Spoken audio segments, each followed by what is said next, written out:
A man can conquer his calendar, his gym, his hustle, and still be hijacked by a single sentence he tells himself before sleep. The body may rest, but the mind keeps whispering its old commandments. You failed.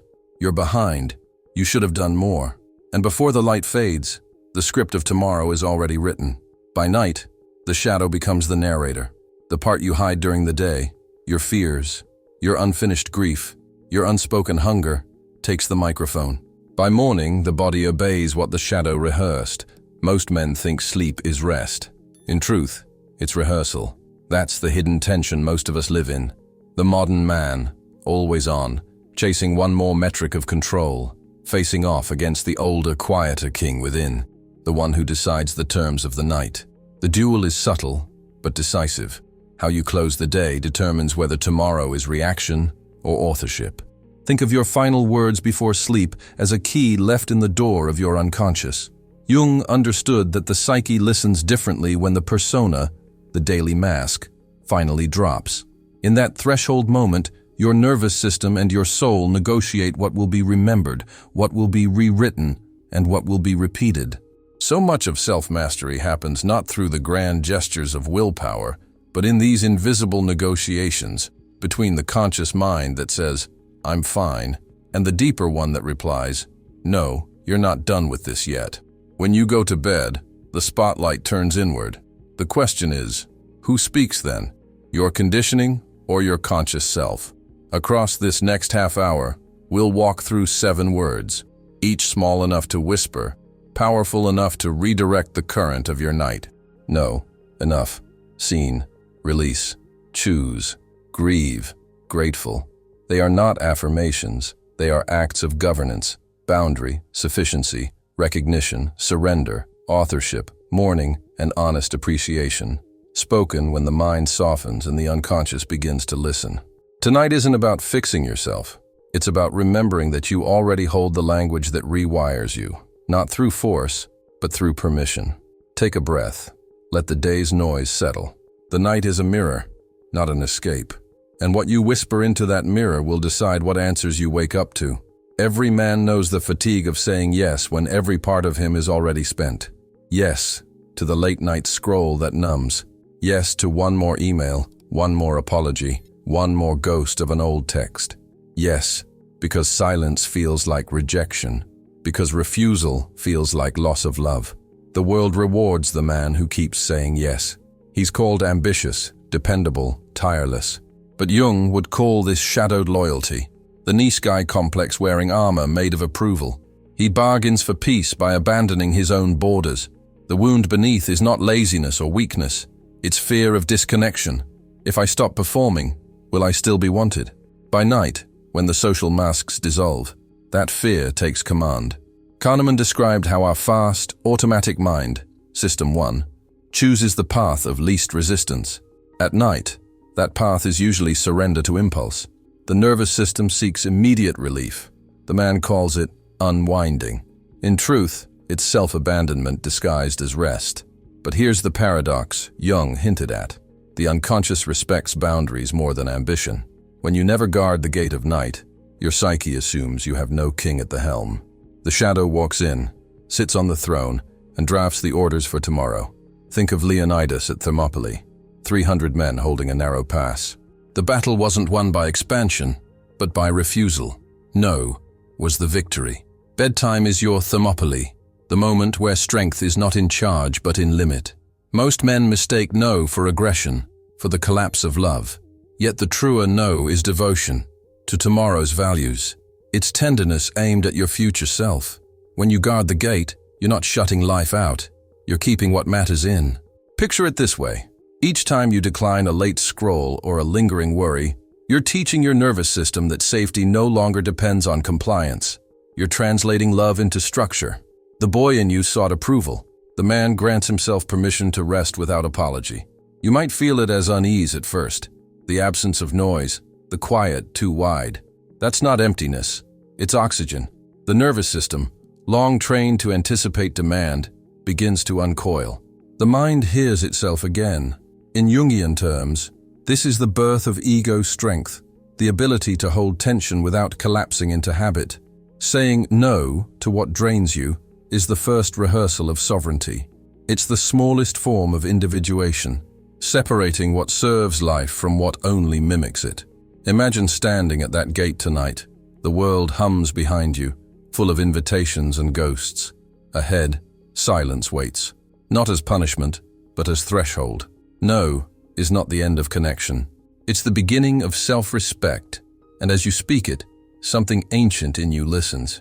The part that once thought love required exhaustion finally understands. Boundary is not rejection.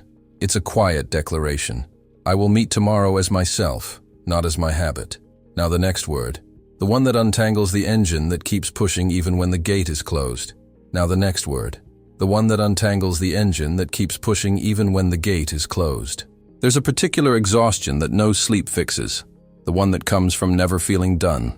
You lie in bed, thumb twitching toward one last scroll, one last comparison, one last thought that says, I'll rest after this. But after never arrives. The scarcity engine hums quietly underneath, whispering that to stop is to fall behind. This is the wound of father hunger and status anxiety, an ancient echo saying, prove yourself, keep up, stay visible. It's the fear that stillness means irrelevance. Jung would call this the persona, overextending, the mask that tries to hold the world together long after the self has withdrawn for the night. When the persona works overtime, identity becomes performance. Value is measured in motion, and the nervous system, caught in the loop, never gets permission to land. The body might lie horizontal, but the mind is sprinting laps in a race no one else is watching. Enough sounds simple, even sentimental, yet it's one of the hardest words for a modern man to believe. Because to say enough isn't about lowering standards, it's about reintroducing proportion. It asks, how much is sufficient for my nervous system to stay human? Nietzsche warned of the last man, content with micro-pleasures and endless distractions. But the tragedy wasn't comfort. It was spiritual fatigue from chasing meaning through accumulation. To whisper enough is to rebel quietly against that fate. It's a revolt not of anger, but of return. The scarcity engine doesn't run on lack. It runs on forgetting. Forgetting that worth was never earned by performance, that the body keeps score, that quiet has value equal to conquest. When you begin to remember, the compulsion loses voltage. The hunger remains, but it softens into discernment. In Jungian terms, enough calls the self back from exile.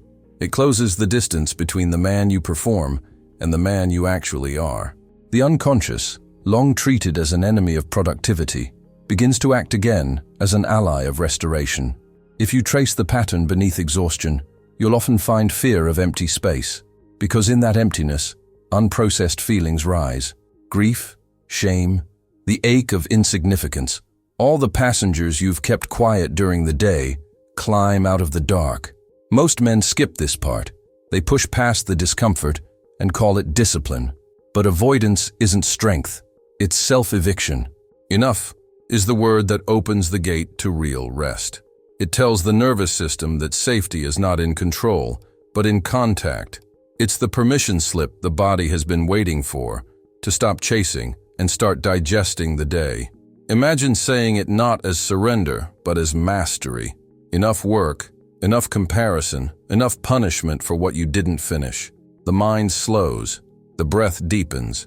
What's left is you, unadorned, unproven, still intact. Jung said the self moves toward wholeness, not perfection. Enough is the language of wholeness. It reclaims proportion, allowing energy to circulate instead of scatter. And in that simple closure, the psyche hears a new command. Rest is not idleness, it's integration.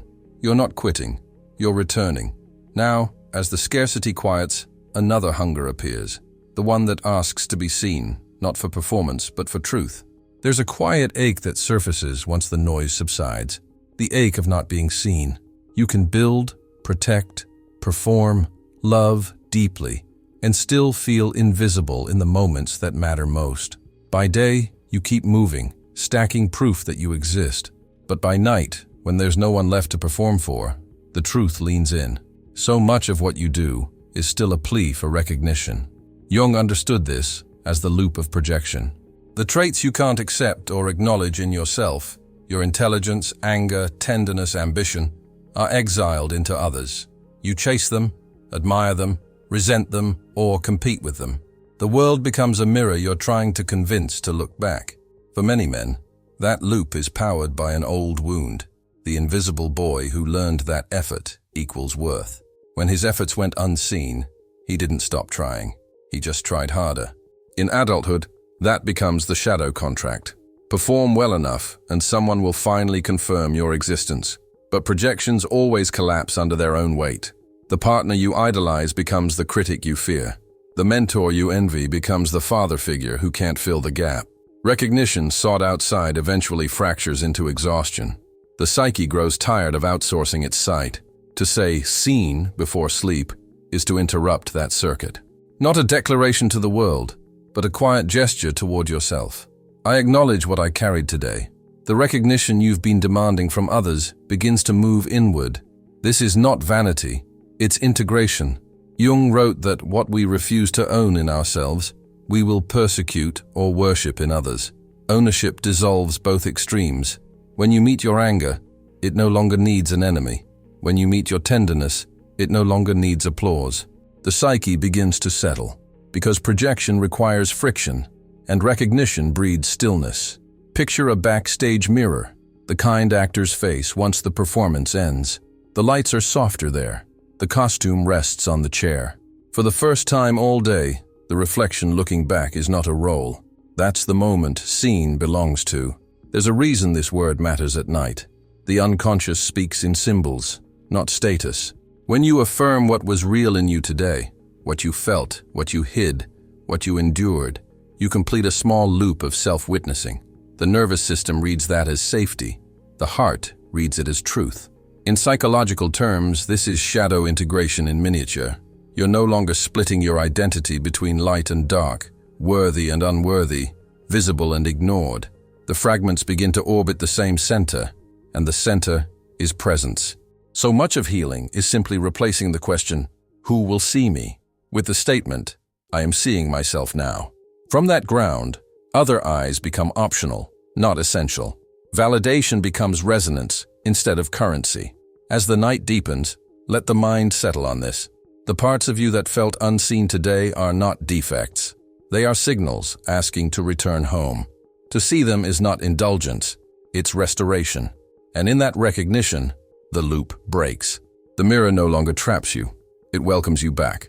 The next word builds on that release. It's the hinge between control and peace. There's a kind of control that looks like responsibility but feels like suffocation. The mind keeps running lists long after the body has shut down. Conversations replay, outcomes are rehearsed, and the nervous system clings to vigilance as if peace were a threat. Many men mistake this for diligence. In truth, it's the residue of survival. Control learned when chaos felt unbearable. Somewhere in the family system, control once kept you safe. Maybe you learned to anticipate anger before it erupted, to carry burdens before they were dropped, to hold everything so nothing would fall apart.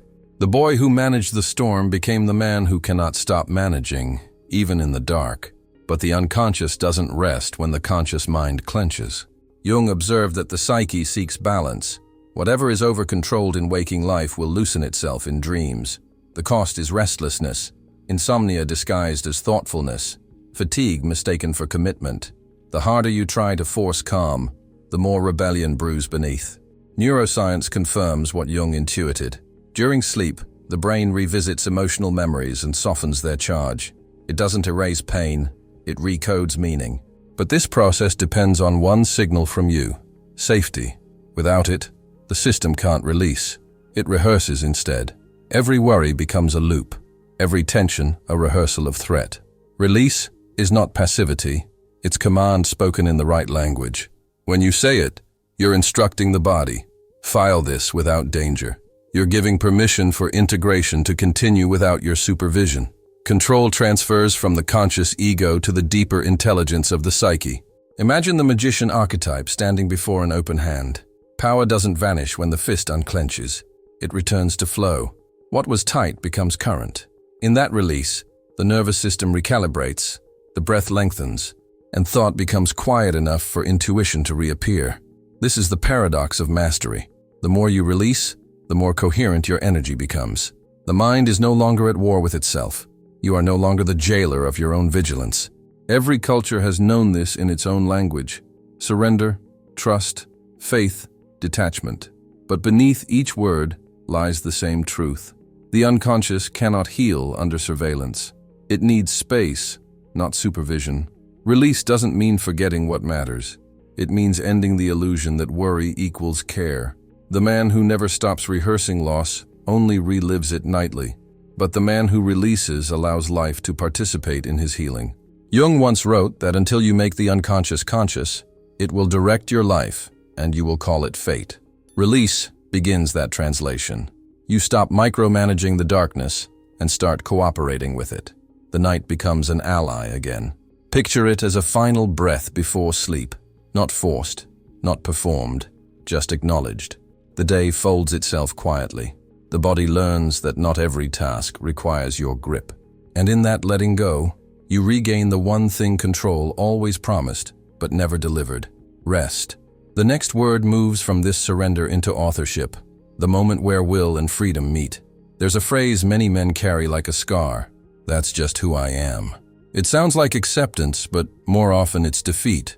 A story written by pain, passed down by repetition. Jung called it identification with the complex. When a wound begins to narrate the self, you start living as if choice has expired, as if the script is final. Helplessness is a quiet teacher. After enough disappointments, the nervous system stops risking choice, because choice once led to blame. To choose meant exposure. To choose meant loss. So the body learns to shrink its options and call it realism. But there's another truth, one Viktor Frankl saw clearly from the darkest places on earth. Between stimulus and response, there is space. Within that space lives freedom, and within freedom, responsibility. Not the heavy kind that crushes, but the sacred kind that rights. Choose is the word that reopens that space. It's not about optimism or control, it's about authorship. The act of remembering that even a 1-degree shift can reroute an entire voyage. Most people imagine choice as vast, a field of infinite options. But real choice is narrow and precise. It happens in the smallest hinge moments: to speak or stay silent, to close the laptop, to forgive a thought before it grows claws. These are the places where the unconscious waits for a new order. At night, when the persona dissolves and the self begins its quiet work, a simple declaration like, "I choose," becomes an instruction to the psyche. It tells the inner world which current to follow. That's not magic. It's neuroplasticity. The brain reorganizes around repeated intention. What you affirm nightly, you begin to embody. Jung's idea of individuation lives here. To individuate is not to become perfect. It's to become particular, to inhabit the exact life that is yours. Choose is the muscle that makes that possible. Each time you use it, you reclaim authorship from conditioning. Imagine a king signing a decree at the close of the day. Not a boast, not a threat, just clarity. The document might be short. "Tomorrow, I will act from integrity, not impulse." That's it. No audience required. The kingdom shifts by degrees, not announcements. The nervous system registers choice as stability. When you name direction, uncertainty stops feeling like danger. You don't need to control outcomes. You only need to choose alignment. From there, action begins to organize itself. Choice also rebuilds dignity. A man who chooses, even in small ways, no longer lives as a reaction to his past. He becomes a response to his own potential. That's authorship, the return of self-respect through conscious will. And yes, there will be days when it feels forced, when you speak, "I choose," through doubt. That's fine. Choice is not a feeling, it's a signal. The psyche doesn't need certainty, it needs repetition. Over time, the word becomes identity. When you close the day with "choose," you're not denying fate, you're collaborating with it. The unconscious, once a haunting, becomes a co-author. The script of the next day begins not from fear, but from participation. The next word enters where strength usually breaks, where control dissolves into something more honest and more human. There is a silence that follows loss, a kind of gravity that rearranges the air. Most men are taught to move through it quickly. Keep working, keep reasoning, keep quiet. But what you suppress doesn't disappear. It migrates into the shoulders, into the gut, into the half smile you wear when someone asks if you're fine. Grief is not weakness. It is the nervous system acknowledging that something once safe has gone. Jung called grief the bridge between the ego and the self, the crossing where illusions are shed and truth takes shape. To refuse grief is to refuse transformation. The Stoic mask has its purpose. It kept you alive in rooms where tenderness was punished. It let you function when collapse wasn't an option. But long after the danger passes, the armor remains. The body keeps pretending that feeling equals failure. That's how numbness becomes normal. In that numbness, a man loses his compass. Decisions grow mechanical. Love feels distant. Even faith starts to sound like noise. Because ungrieved pain blocks the current of meaning. It keeps the story frozen at the moment of loss. To grieve is to let the story continue. It's to admit that something mattered enough to break you. That acknowledgement reclaims dignity. It's not self-pity, it's truth-telling. When Jung spoke of individuation, he meant becoming whole, not happy. Wholeness includes mourning what never came, what ended too soon, what hurt too much. The psyche cannot integrate what it denies. But when grief is allowed to breathe, it becomes teacher rather than tormentor. Gabor Mate often reminds us that trauma isn't the event itself, but what happens inside us when we face pain alone. Grieving consciously ends that isolation. It's a way of saying to the younger self still waiting in that memory, I'm here now. You're not alone anymore. Every culture that understands depth has a ritual for this. Lamentations, silence, prayer, ashes, tears. Grief needs form. Without it, the body improvises symptoms. Fatigue, irritability, overwork, addictions. These are not moral failings. They're unspoken elegies.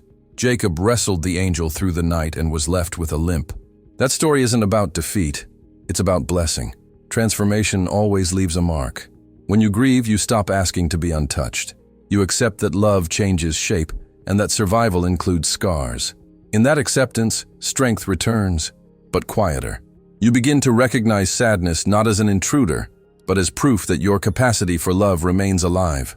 The heart's ache is evidence of continuity, not collapse. Grief also dissolves illusion.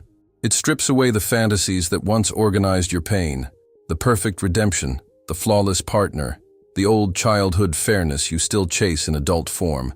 When those illusions fall, what remains is raw and real, a truth that can finally breathe. The paradox is this: the moment you stop resisting sorrow, you discover it was never trying to drown you. It was trying to deliver you, to move the blocked current back toward life. And so, at night, when that weight rises in your chest, you don't need to fix it or flee it. You can simply acknowledge it as an ancient visitor carrying news. Something loved, something lost, something still sacred. Grief doesn't end. It ripens. It softens the edges of memory until pain and gratitude begin to speak the same language. From that softened place, one final word remains, the one that gathers everything you've met so far into coherence. Gratitude is often praised as medicine, but like any medicine, dose and honesty determine whether it heals or harms. Many men were taught to use gratitude as denial. Others have it worse. I should be thankful. I have no right to feel this way. That form of gratitude doesn't soothe. It silences. It tries to skip the tension between pain and peace and ends up flattening both.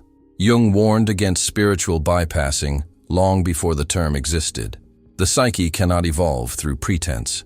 To thank the light while rejecting the shadow is to split yourself again, and the unconscious refuses division. Real gratitude includes the whole field, the joy that came easily and the lesson that came disguised as loss. Kahneman said that attention is experience. Whatever you name in the final moments of the day becomes the reference point your mind returns to overnight. That's why the last words before sleep hold such weight. They direct the salience map of the brain. But naming one honest gratitude is not about suppressing what hurts. It's about anchoring where truth still breathes amid the noise. Most men mistake gratitude for surrender. In reality, It's refinement. It doesn't cancel the wound.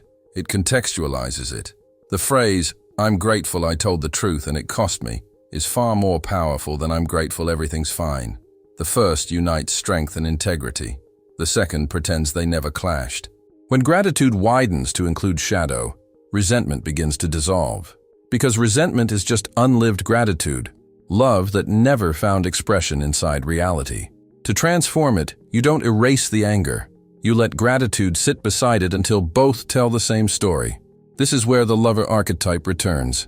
Not the intoxicated romantic, but the steward of aliveness. He doesn't escape the world. He blesses it as it is. Gratitude, in his language, is not politeness, but participation. The willingness to stay connected to life even when it no longer bends to preference. Gratitude also recalibrates power. It shifts the nervous system from threat to presence. Each genuine acknowledgement, "This too was part of the day," tells the body that safety is possible even when circumstances remain imperfect. Over time, this becomes a new baseline, alert yet at ease. It's easy to say, "Thank you," when things align. It's harder and truer to say it when the alignment is invisible. But that's the gratitude that rewires you, the kind that holds tension without spinning stories. It's not a mood, it's a decision to notice. Think of it as closing the ledger of the day. You don't balance it by erasing what went wrong. You balance it by including what went right alongside it.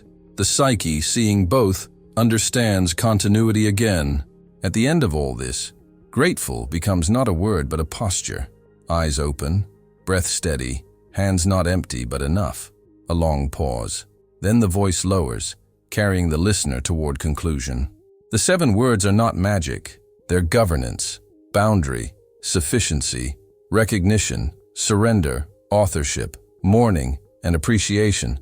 Spoken when the persona finally stops performing and the unconscious begins to listen. Across this journey, you've moved from being narrated by old wounds to authoring the script your body will rehearse overnight. From scattered appetites to a coherent will. From self-surveillance to self-trust. Like a blacksmith tempering steel, the heat is your day, the water is your night, and the word you drop in at the end decides whether you wake brittle or forged. You've spoken 7 words, each one small enough to whisper and strong enough to redirect a life. Not affirmations, but agreements between the conscious and the unseen. The work was never to change who you are, but to remember who decides the tone of your own night. The 7 words are not tricks, they're instruments of governance, boundary, sufficiency, recognition, surrender, authorship, mourning, and gratitude. Together they create a circle, a kind of inner council that watches over the threshold between wake and sleep. In that space, the mind is soft, the body open, and the unconscious listening. That's where change begins, not by force, but by consistency. Think of what you've been doing as a quiet rehearsal of sovereignty. Each word teaches the nervous system a different posture. No builds structure. Enough restores balance. Seen integrates the lost fragments. Release hands control back to life. Choose asserts authorship. Grieve clears the residue of old battles. Grateful gathers everything into coherence. The transformation is subtle, but irreversible. Instead of being narrated by old scripts, you begin to narrate them. Instead of reacting from hunger, you act from alignment. The language of the night becomes the architecture of the day. Jung believed the unconscious is not against us. It's waiting for cooperation. Every night, as the persona fades, the psyche opens its doors and asks for a signal. The words you speak in those minutes before sleep are that signal. They are the bridge between who you have been and who you are becoming. If you listen closely, you may notice the shift over time. Mornings start clearer. Reactions come slower. The inner critic loses authority. That's not coincidence. It's memory being rewritten through repetition. The body rehearses what the mind declares true. You don't need to chase change. You only need to stay faithful to the dialogue. The words will do the rest. The modern world celebrates the man who conquers the day. But there's another kind of strength.